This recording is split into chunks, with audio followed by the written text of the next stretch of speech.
Hey guys, it's Brit, and I wanted to make a quick video about, well, not a quick video because I'm gonna make this as quick as possible, but I want to do a character analysis on my problematic fave, Theon Greyjoy.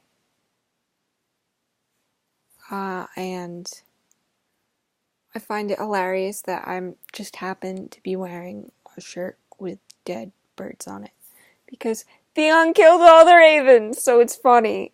Anyway, back to Theon. So, anyway, my character analysis on Theon is mainly, and by mainly, I mean entirely, going to be based on the HBO version of Theon, because that is the video evidence that I have compiled that I will be linking in the description below.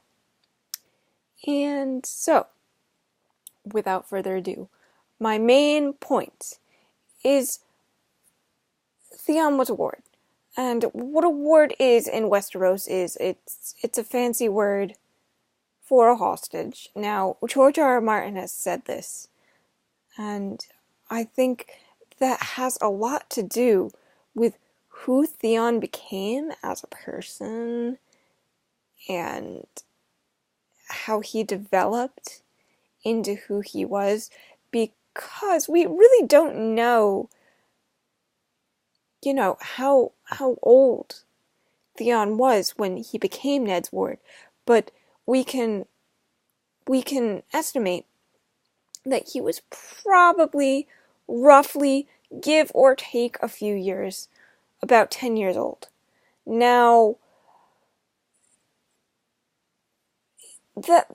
because he says, Ned raised me, and I think if he was older, he would consider his father had raised him, you know what I mean? But, so, when Theon saves Bran in the woods one day, and Robb says, "Oh, why did you do that? You don't have the right. You're not a Stark." What difference does it make, Robb? It doesn't matter if he's a Stark or not. He just saved your brother's life. And Theon even says, it was the only thing to do. It was either watch you get killed, and then watch Bran get killed, and me show up with 2 bodies, or I could have taken action. And so I took the action. I took the risk that I needed to take in the moment. So, after Ned is beheaded, Robb kind of sends Theon to Pike, but Theon volunteers. And this is where people start to say, oh, this is where Theon is planning the betrayal. And I don't really think that Theon ever actually intended to betray Robb. I really don't. I think Theon always had good intentions, because when Theon got back to Pike, his home, he was expecting praise, and he was always raised, since Ned did raise him. He's expecting his father to be like Ned. Why wouldn't he? Because that's really all he knows, and he doesn't really remember all that much about Pike, except maybe stories that old Nan told him, or Maester Luwin.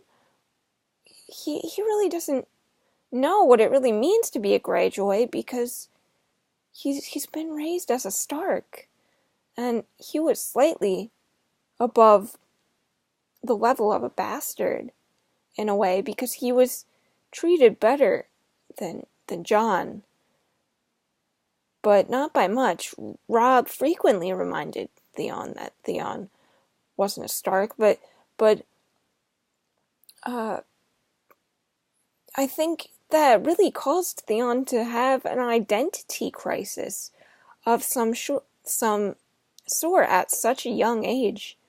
Because let's say he was around 10 years old, that's a lot for a little kid to take in. Not only has he been taken away from his home, which is the only thing that he's ever known, to become this noble lord's ward. He's with a family that he doesn't know. His brothers were just killed in a war. He's a prisoner of war now, and he's a tool to keep Balon Greyjoy in line, and I think that's going to mess with a kid's head.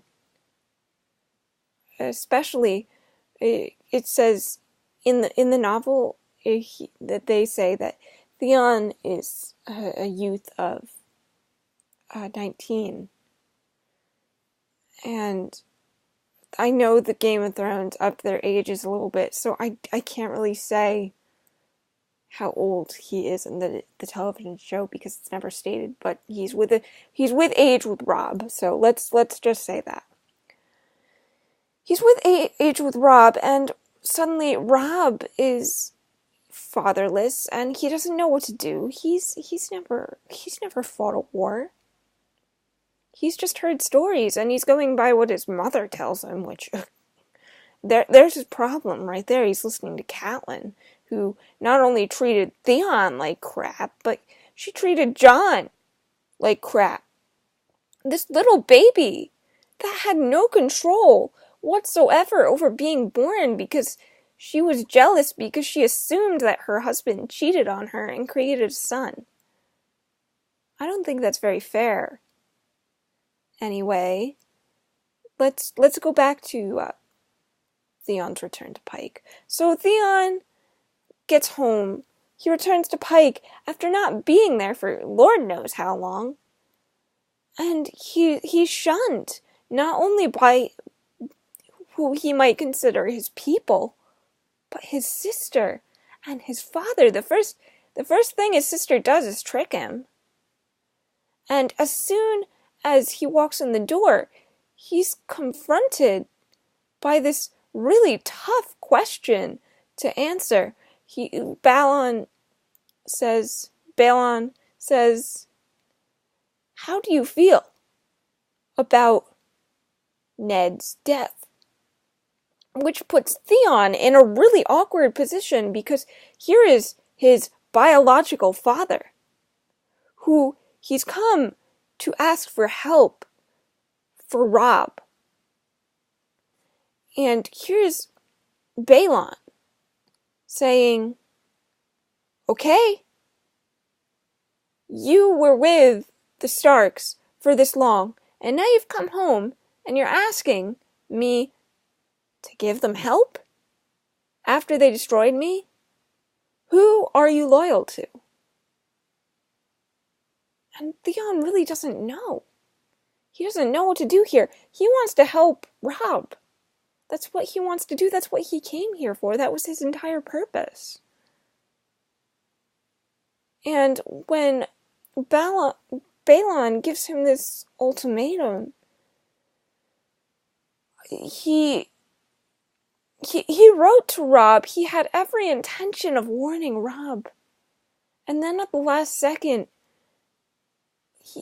he says he just wants to earn approval from someone, because the only control he's ever had over anything in his life was in the bedroom, and even now that's taken away from him, especially when Ramsey comes along. So when he makes this really tough decision to burn that letter, and you can see it in Theon's face that he's struggling to make some sort of connection, and he just wants approval from someone, and he's just trying so hard to get approval from his dad, who he always thought was this really great guy because he was raised by Ned Stark, and Ned Stark was this wonderful, wonderful man. And he lost that, and he lost that guidance. So then Balon sends him off to Winterfell, and that's when the siege of Winterfell happens. And it comes down to Theon versus Sir Roderick. And the Ironborn men don't respect Theon. And here they have presented this opportunity to earn respect for Theon. And Cassio's whispering in his ear, hey, because Theon's trying to show mercy. He pleads, just throw him in the dungeon. Don't put me in this position. Don't put me in this position. And then that final push where somebody says, you need to do this, or they're never going to respect you. If you kick a dog enough times, it doesn't matter how loyal that dog is, eventually it's gonna bite. And this was kind of Theon's breaking point, where he kind of was the kicked dog. And even when he's approaching Balon, he says, you throw me away like a dog that you didn't want anymore. You act like I had the choice. And then you shame me because I'm trying to work on something. And suddenly he's forced to behead this man who also raised him. And this man just spit in his face because of the actions of his father. It's victim blaming and it's victim shaming, and we haven't even talked about Ramsey and how messed up Ramsey made him. So let's see. What else do I have right here?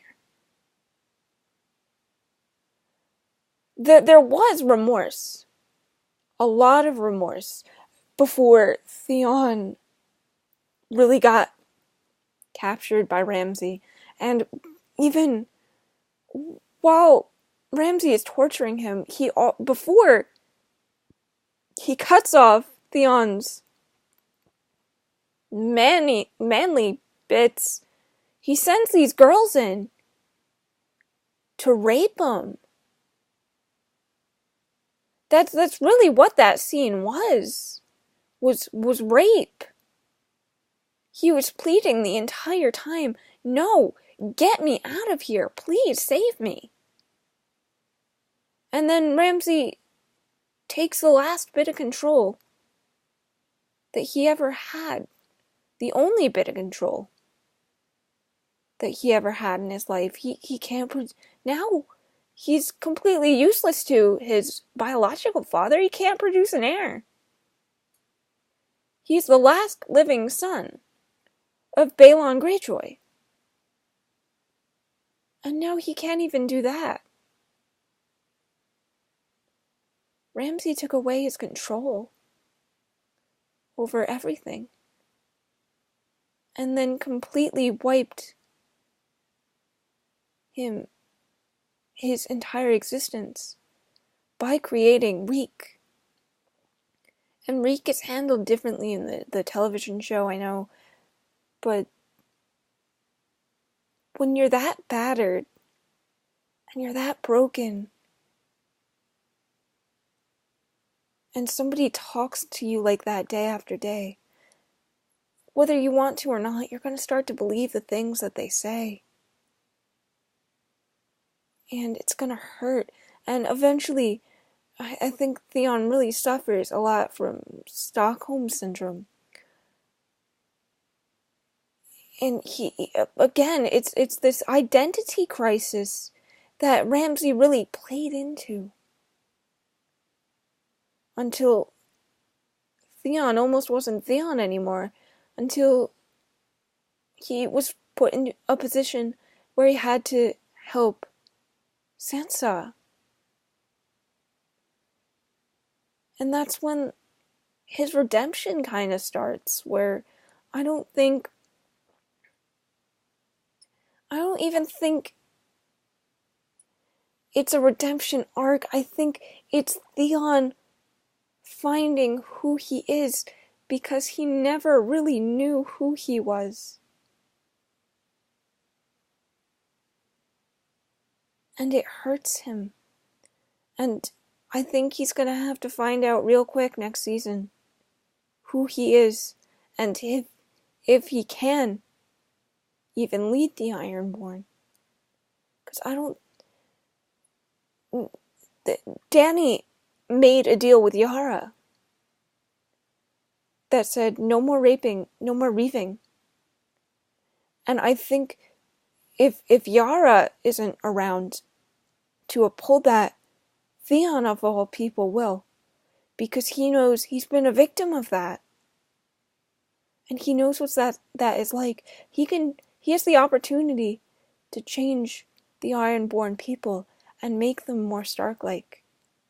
And I hope that he does, because if anybody deserves to be loved, it's Theon. And that's all I'm gonna say on this, guys. I get asked a lot, how can you like Theon? And a lot of it is because I sympathize deeply with Theon. So when you suffer from Stockholm Syndrome, people act like it's this, especially in Game of Thrones, when you suffer... When people talk about Theon Stockholm Syndrome, they just, just turn it off, and Stockholm Syndrome isn't something you could just turn off like a light. It's a disorder that some people never fully recover from. And I think that's going to be Theon. I feel for him. Because I see lots of him in myself. And we share some of the similar experiences. And it's just... I don't know, guys. Just... Theon isn't a bad person. He's not. And when people say that he deserved the things he got, I don't think that they take these things into consideration. It just makes me sad. And I think if we really look at Theon as a character, there's so much more to him. And he's so complex, and that's why I love him. Because he's probably one of the more real characters on that television show. And it's such a shame, because he's so underappreciated. And Alfie, oh my god, why has he not received an award for his acting? That man was actually tied to that post for hours when they were shooting those scenes. They couldn't let him down in between scenes because of continuity. So he was up there for take after take for hours. That takes a lot out of a person, and I don't know, maybe I'm biased because I really admire Alfie as a person, as an actor. I think he's a wonderful person. And he brought such a life to Theon that I don't think anybody else could have. And anyway, guys, sorry this is a longer video, but I love you guys, and hopefully maybe you gained an appreciation for Theon, I don't know. But I love you guys, and I'll see you in the next video.